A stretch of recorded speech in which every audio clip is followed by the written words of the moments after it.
This is a famous reincarnation story that took place in India. Although the countless reincarnation stories in the world are basically the same, this story is very typical. Even the people who came to fight counterfeit have changed their minds, thinking that reincarnation does indeed exist. On January 18, 1902, the Chatterjee family of Mathura residents in India added a daughter named Ludhi Bai. Raj was a devout believer and had visited several places to worship at a young age. Raj was injured during a pilgrimage, for which he had to be treated in Mathura and Agra. When Raj grew to 10, he was allocated to the local shopkeeper Kedarnath Shabe. It was the second time when Kedarnath married Raj, and his first wife had died. Kedarnath has a cloth shop in Mathura and a branch in Hadva. When Raji grew up to 10 years old, he promised to give it to a local shopkeeper. Raj's first pregnancy was a stillbirth and he had a C-section. When she was pregnant for the second time, her husband was worried about her danger. So she was taken to the government hospital in Agra. On September 25, 1925, after a cesarean section, Raj gave birth to a son. However, 9 days later, on October 4, the 23-year-old Raj died because his health deteriorated. On December 11, 1926, in a small place called Chirawala Mohalla in Delhi, Babu Rang Bahadur Mathur added a daughter and took name Shanti Devi. Shanti Devi? Sanati is no different from other girls in appearance, but she still doesn't talk much until she is 4 years old. When she suddenly started talking one day after she was 4 years old, she was terrified when she opened her mouth, because when she was 4 years old, she talked about her husband and children as if they suddenly became another person. She said that her husband had a cloth shop in Mathura and they had a son. She said that she was the wife of the Shobi family. Although Sanati's words startled everyone, her parents thought that these were all nonsense, and they disagreed. But Sanati kept saying this repeatedly, even telling many details of her life in Mathura and her husband, which caused her parents to worry. She occasionally said, "I have eaten many kinds of sweets in my Mathura's house." Sometimes her mother helped her dress, and she would talk about the style of clothes she wore in the past. She also mentioned 3 characteristics of her husband. Her skin color is very white, there's a big tumor on her left cheek, and she must wear glasses to see things. She also said that her husband's shop was in front of the Dwarkadish temple. She even described in detail how she went from childbirth to death. When she was 6 years old, her parents were worried and helpless about everything she said, so they consulted a doctor in the family who heard that this little girl, who was only 6 years old, could describe many complicated surgical procedures in such detail. The operation process was completely shocked, so the mystery is deeper. Sanati's parents began to realize that this might be her memory of the previous life. Sanati grew up, and she began asking her parents to take her back to Mathura's previous life. But she never mentioned her husband's name until she was 8 or 9 years old. There's a custom in India that a wife cannot call her husband's name, even if her parents deliberately asked. Sanati only blushed and said that she could recognize him. Even at this time, she never mentioned her husband's name. One day, a distant relative of a high school teacher named Babu Bishanchan told Sanati Defui that if he could say the name of her husband of the previous life, he could take her to the horse Turua. This temptation prompted her to use a lot of courage and spoke in a whispered voice, "Parnadite? Kedarnath Shabe, Kedarnath Shabe." So the teacher of Pisa Nakant wrote a letter to Pandit Kedarnath Shobi, detailing all the words that Sanati Defui said, and invited him to meet in Delhi. After receiving the letter and reading it, Raji's husband, Kedarnath, affirmed most of them and suggested that he had a relative living in Delhi called Pandit Kanjamal. He proposed to ask his relative to do a meeting with the little girl first. During this meeting, Sanati Defui and Kanajima recognized Kanajima as the cousin of her former husband. She told Kanajimara some details of her home in Mathura, and also said that Raj had buried a lot of money somewhere. When asked if she would like to take a train to Mathura's house in person, she said with certainty, as long as they can take her. The meeting shocked Mr. Kanajima, so he deliberately went to Mathura and personally persuaded Kedarnas to visit Delhi. On November 12, 1935, Kedarnasi came to Delhi with his current wife and Navneet Lal, the son of Raj. On the second day, accompanied by Mr. Kanajima, they arrived at Sanati Defui's house. In order to mislead Sanati Defui, Mr. Kanajima deliberately introduced Kedarnasi as the brother of Raji's husband. Sanati Defui shyly stood aside after hearing it. Others asked her why. She whispered calmly, "No, he is not my husband's brother. He is my husband himself." Then he said to his mother Despondu, "Don't you tell you? He has fair skin and left cheeks and ears. There are bumps on the bank." Then she asked her mother to cook for the guests. The mother asked what to prepare. She said that her husband liked potato-filled pancakes and pumpkin juice. After hearing this, Kedarnasi froze. This is exactly what he likes to eat the most. So Kedarnas asked her if she could tell anything unusual so that she could be completely trusted. Sanati replied, "Okay, we have a well in the yard behind our house. I often take a bath there." Seeing Navaner, the son of the previous life, Sanati seemed to be deeply shocked, holding Navaner, who is more than 1 year older than her, with tears in her eyes. She asked her mother to bring out all her toys to Navaner, but she was so excited that she couldn't wait for her mother to get up and ran to fetch toys. Kedarnath asked her why she recognized Navaner as her own son at a glance. When Raj died, his son was only a 9-day-old baby. Sanati explained that her son is part of her soul, and there is no barrier between her soul. After the meal, Sanati pointed at the current wife of Kedarnath and asked, "Why marry her? We didn't say it well. You will never be married again."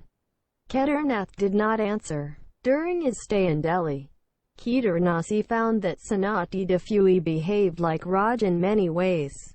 The night before leaving Delhi, he requested to talk to her alone, and later said that he had fully believed that Sanati Defui was the reincarnation of his second wife, Raj, because many of the things she mentioned were only Raj just got it. It turned out that at the meeting that night, only 3 people, Kedarnas, his current wife, and Raj's son, Shaunavani, were in the room with Sanati, and Shaunavani soon fell asleep. Kedarnas asked when Sanati could not get up with arthritis and how she became pregnant. These extremely private things are absolutely impossible for anyone other than him and Raj to know. Sanati then detailed the whole process between them, which made Kedarnas no longer doubt that Sanati's previous life was his wife Raj. On November 15, Kedarnasi was about to return to Mathura, and Sanati Defui was sad. She begged her parents to allow her to go to Mathura with him, but was refused. Sanati Tiffany can remember the story of her past life and meeting with her husband and son in the past life. It was quickly acquired by the media and became well known throughout the country, and some intellectuals became interested in it. After hearing this, the famous sportsman Gandhi personally called Sanati Tiffany and the two had a conversation. Gandhi even invited Sanati to mention his practice location. Gandhi also personally appointed a 15-person committee to conduct research on Sanati. The members of this committee include members of Congress, state leaders, and members of the media. The committee convinced Sanati's parents to go to Mathura with them. On November 24, 1935, 15 members of the committee set out with Sanati Defui, her parents, and Sanati's younger brother. This large group of people went to Mathura. The situation reported by the committee is as follows. After the train arrived in Mathura, she became very happy and said that when she arrived in Mathura, the temple gates of Dakadish were closed. Her original words were, "Mandir ke pat band ho jayenge." This is the typical local language of Mathura. The first thing that attracted everyone after arriving in Mathura was on the platform. At the time, Sanati was nestled in the arms of his mother Despondhu. At this time, one of the oncoming people was wearing a local dress. The pretending old man, Sanati, began to notice the old man. And Sanati, as parents, knew she had never met the old man before. When asked if Sanati denied the old man, she immediately went over to touch the feet of the strange old man with great respect and then stood on one side. Asked her why, she leaned over her mother Despondhu's ear and said that this man was her husband's elder brother. It turned out that the old man was called Bau Rama Shobi. Indeed, it was the brother of Kedarnath's Shobi. This miraculous scene happened so naturally that it shocked everyone present. The commissioners took Sanati on a chaise and drove under her direction. Along the way, she told everyone about the changes that occurred in her era, and she was right. She also recognized some of the important road signs she mentioned, even though Sanati had never been here. As she approached her home, she got off the car and noticed an elder in the crowd. She immediately stepped forward to hug and told everyone that this was her father-in-law, which was indeed the case. When she reached her house, she walked in without hesitation and found her bedroom. She recognized many of her old things. Ask her where the Jadrua toilet is and where she said it. Ask her what does Katora mean. She correctly stated that it meant pancakes. Both of these words are native languages of the Shobi family, and outsiders will not know. Sanati asked for another house where she had lived with Kedarnath for several years.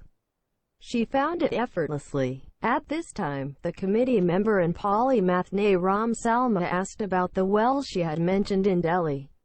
She ran to a place in the backyard immediately, but was puzzled to find that there was no well. Even so, she still said confidently that there was a well here. At this time, Kedarnath walked over and moved a stone slab in that place. It turned out that there was a well under the stone slab. Asked where is the money of Rajanghin, Sanati Defui took everyone to the second floor. Everyone saw a vase, but there was no money in it. But the little girl said the money was there. Later, Kedarnath admitted that he took the money after Raj died.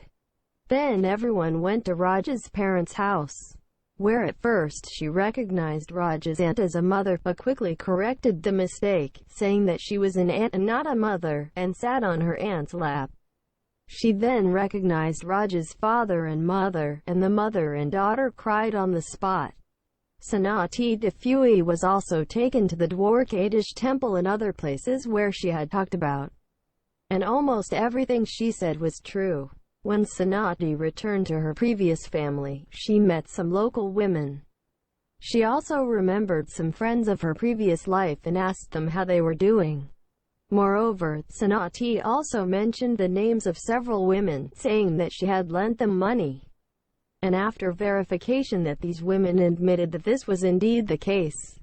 All this made everyone present sigh and sigh. Sanati's emotional response was very strong when she met her relatives in the past life. When she met her parents, she suddenly cried and moved all the people present. The commissioners felt that bringing Sanati Defui to Mathura was a major mission, but they had to force her to separate from her parents in the previous life. The committee members who witnessed all this with their own eyes said deeply, "It is really a happiness to be able to forget the previous life." The report of the committee attracted the whole world. Since the mid-1930s, hundreds of researchers, scholars, believers, political figures, psychologists, philosophers and other scholars from all over India and various countries have come to study, including Professor Jan Stevenson, who is famous for researching reincarnation in the United States. Also investigated the reincarnation story of Sanati, and they confirmed that it was true.